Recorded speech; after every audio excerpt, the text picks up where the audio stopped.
വേണ്ടാത്തതൊന്നും പറയണ്ട, കാണണ്ട, കേൾക്കണ്ട. വായ പൊത്തിപ്പിടിച്ച കുരങ്ങൻ, ചെവിയിൽ കൈതിരുകിയ കുരങ്ങൻ, കണ്ണ് പൊത്തിപ്പിടിച്ച കുരങ്ങൻ. ഇവരുടെ ഫോട്ടോ അല്ലെങ്കിൽ പ്രതിമ ഒക്കെ നിങ്ങൾ കണ്ടിട്ടുണ്ടാവും. ബുരാമത്ത് കഹോ, ബുരാമത്ത് സുനോ, ബുരാമത്ത് ദേഖോ.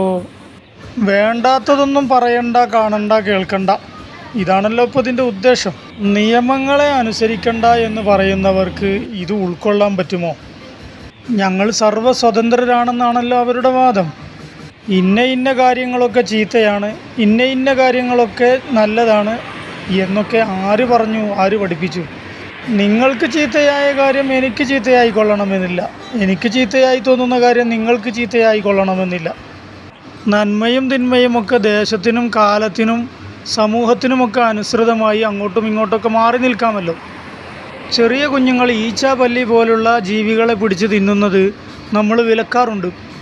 വേറെ ചില നാടുകളിൽ ചെറിയ കുഞ്ഞുങ്ങൾക്ക് പാറ്റയെയും പല്ലിയെയും ഒക്കെ തിന്നാൻ കൊടുക്കുന്നു.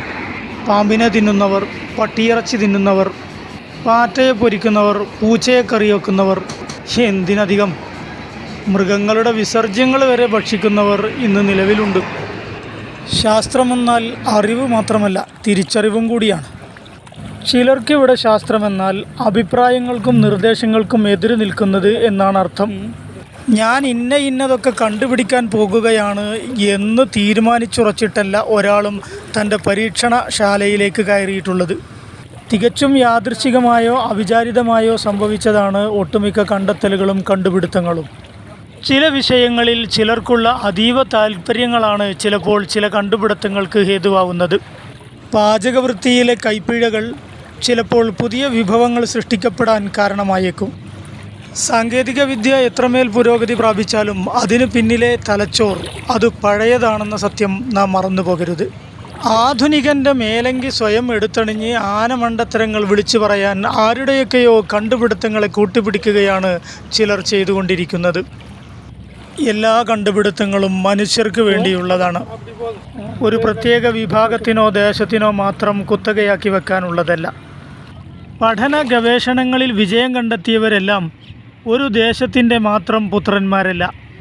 വർണ്ണത്തിൻ്റെയോ ആകാരത്തിൻ്റെയോ സമ്പത്തിൻ്റെയോ മാത്രം സവിശേഷതകളാൽ പിറവിയെടുക്കുന്നതുമല്ല. വിവിധ ദേശങ്ങളിൽ നിന്നും വിഭാഗങ്ങളിൽ നിന്നുമെല്ലാം വ്യത്യസ്തങ്ങളായ കണ്ടുപിടുത്തങ്ങൾ ഉണ്ടായിട്ടുണ്ട്. ഇന്നാ ഖലഖ്നാകും മിൻ ദക്കരിൻ വ ഉൻസ വജഅൽനാകും ശുഊബൻ വഖബാഇല ലിതഅറഫു. ഈ വിശുദ്ധവാക്യത്തിൻ്റെ അർത്ഥതലങ്ങളും കടന്ന് മാനവർത്തമാനങ്ങളിലൂടെ നാം കണ്ണോടിക്കേണ്ടതായിട്ടുണ്ട്. കോശങ്ങളും രസങ്ങളും വിവിധ അറകളും നാഡീവ്യൂഹങ്ങളും കൊണ്ട് സമൃദ്ധമായ മനുഷ്യ ബ്രെയിൻ, തലച്ചോർ ഏകദേശം എല്ലാവരുടേതും തുല്യമായിരിക്കാം. ഓർമ്മശക്തി, കൂർമ്മബുദ്ധി, ധിഷണാശേഷി എല്ലാം വ്യത്യാസമായിരിക്കും. ചില തലച്ചോറുകൾ കവിതകൾ ജനിപ്പിക്കുമ്പോൾ മറ്റു ചിലത് സാഹിത്യങ്ങൾ ജനിപ്പിക്കും. തത്വങ്ങളും ദർശനങ്ങളും സങ്കല്പങ്ങളും ജനിപ്പിക്കുന്നവ വേറെ. തന്ത്രകുതന്ത്ര കണ്ടുപിടുത്തങ്ങൾ കൊണ്ട് വിപ്ലവങ്ങൾ തീർക്കുന്നവ വേറെയും. ഘടനയിൽ തുല്യമായിട്ടും ജ്വലനങ്ങൾ വ്യത്യസ്തമാകുന്നവ. ശരീരത്തിലെ ഒരവയവങ്ങൾ കൊണ്ടും സാധ്യമാകാത്തത് തലച്ചോർ സാധിച്ചെടുക്കുന്നു. തലച്ചോറിനോളം പോന്ന കണ്ടുപിടുത്തം ഇതുവരെ സാധ്യമായിട്ടില്ലതാനും. ഇനി അഥവാ കണ്ടുപിടിച്ചാൽ തന്നെയും അതിനുവേണ്ടി ഉപയോഗപ്പെടുത്തിയ തലച്ചോറിനെ മറികടക്കാൻ സാധ്യതയില്ല. നമുക്ക് കിട്ടിയ തലച്ചോറ് കൊണ്ട് ചിന്തിക്കാൻ ഉപയുക്തമായ കാര്യങ്ങളിലേക്കാണ് ഞാൻ ഇതിൻ്റെ തുടക്കത്തിൽ ശ്രദ്ധ ക്ഷണിച്ചത്. പ്രത്യേകിച്ചൊരു മതം, അഭിപ്രായം വേണ്ടെന്ന അഭിപ്രായമുള്ളവർ എന്തിന് നിയമങ്ങൾ അനുസരിക്കണം? കണ്ടുകൂടാ, പറഞ്ഞുകൂടാ, ചെയ്തുകൂടാ എന്നൊന്നും അവർക്കില്ലല്ലോ. തോന്നുന്നത് പോലെ ജീവിക്കാം. എല്ലാവരും താൻ തോന്നികളായി തീരും. ആരോടും ദീനാനുകമ്പ വേണ്ട, സഹാനുഭൂതി വേണ്ട, സമഭാവനയും വേണ്ട. പരസ്പര സഹായം എന്തിന്, സ്നേഹമെന്തിന്? സർവതന്ത്ര സ്വതന്ത്ര സ്വർഗരാജ്യത്ത് ജീവിച്ച് തീർക്കുക. വേദനകളും കഷ്ടനഷ്ടങ്ങളും പ്രയാസങ്ങളും സഹിച്ചു തീർക്കുക. രക്ഷിക്കണേ എന്ന് വിളിച്ചു കൂവേണ്ട ആവശ്യമില്ല. ഇതര ജീവികളുടെ കാര്യം വിട്ടേക്ക്. അവയ്ക്ക് നിയമങ്ങളും നിയന്ത്രണങ്ങളും നിലപാടുകളുമില്ല എന്നത് നിന്റെ മാത്രം കണ്ടെത്തലാണ്. കുടുംബവും കൂട്ടായ്മയും വർഗസ്നേഹവുമൊക്കെ അവയിൽ പലതിലും ദർശിക്കാവുന്നതാണ്. അവയെ മാത്രമല്ല, പ്രപഞ്ചത്തെ ഒന്നാകമാനം നിയന്ത്രിക്കുന്ന നിയന്ത്രകനുണ്ടെന്ന വിശ്വാസമാണ് ഞങ്ങൾക്കുള്ളത്. ഞങ്ങളെന്ന് പറയുന്നത് വിശ്വാസികളാണ്. ഇന്ന അക്രമക്കും ഇൻദല്ലാഹി അത്ഖാക്കും. നിങ്ങളിൽ ഏറ്റവും ഉത്കൃഷ്ടർ സൂക്ഷ്മത പുലർത്തി ജീവിക്കുന്നവരത്രേ. യഥാർത്ഥ വിശ്വാസത്തെ പുൽകാനും നന്മകളാൽ സമൃദ്ധമായ ജീവിതം നയിക്കാനും നമുക്കേവർക്കും സാധ്യമാകട്ടെ എന്ന് പ്രാർത്ഥിക്കുന്നു. ചക്ക നല്ലൊരു പഴമാണ്. നമ്മുടെ നാട്ടിൽ യഥേഷ്ടം ലഭിക്കുന്ന ചക്ക, പക്ഷേ പലരും അതിൻ്റെ മൂല്യം ഉൾക്കൊള്ളാതെ നശിപ്പിക്കുകയാണ് പതിവ്. ചുളകളാക്കി പ്ലാസ്റ്റിക്കിൽ പൊതിഞ്ഞ ചക്കയ്ക്ക് 500 ഗ്രാമിന് 10 റിങ്കിറ്റ് വില നൽകണം. തൊലിയോടുകൂടെയാണെങ്കിൽ 1 കിലോയ്ക്ക് 10 റിങ്കിറ്റ്.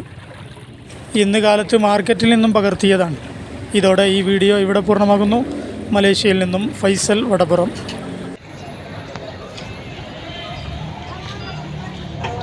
Ini berapa harga?